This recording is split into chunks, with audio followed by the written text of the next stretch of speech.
Accused members of Des Moines Black Lives Matter face a lawsuit tonight over a 2020 protest. Two Des Moines police officers say they were injured during this protest outside the state capitol in July of 2020.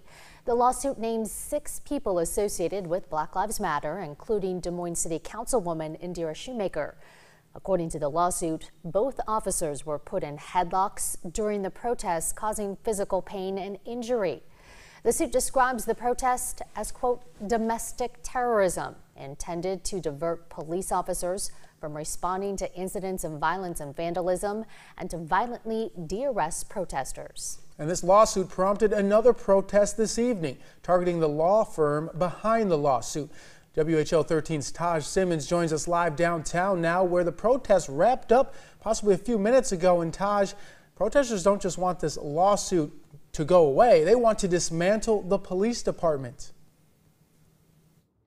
Yeah, and to lead into this, after news of that civil lawsuit started making the rounds, the Des Moines Black Liberation Movement moved quickly to get a protest underway here. This is the corner of Court Avenue and Water Street. As you mentioned, the law firm behind that lawsuit is in the brick building behind me, and the people who came here have a lot to say.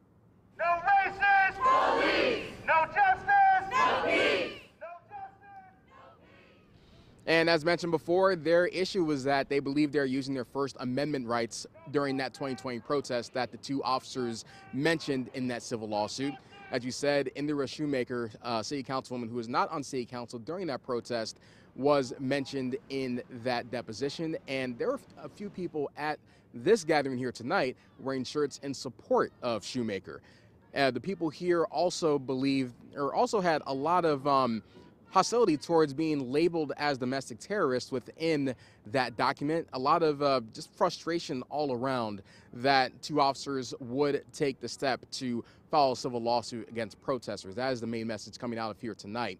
I did try to talk with people within the Black Liberation Movement after it all wrapped up, but they said there is going to be a statement released later on outlining what they hope will come of this. And in case you're wondering, the police department is actually right down the Court Street Bridge. They did not make that movement. They just stayed here at this intersection, blocked it off so they could protest. And as you said, a lot of anger, a lot of frustration, and hoping that this lawsuit does not divide anybody else in this community. Yeah, Taj, we've seen some confrontation in the past. Were there any police officers or squad cars that showed up and had any back and forth with the protesters between police?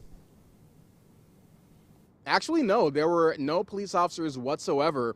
As I mentioned, the protest zone, as I'm calling it, was blocked off by cars in every direction. There was an incident where a car looked like it may have wanted to drive through the barricade that the protesters set forth, but ultimately it turned around. So no police intervention whatsoever. This was just a moment with the people upset about the officer's civil lawsuit, Justin. All right, peaceful protest. Thank you, Taj.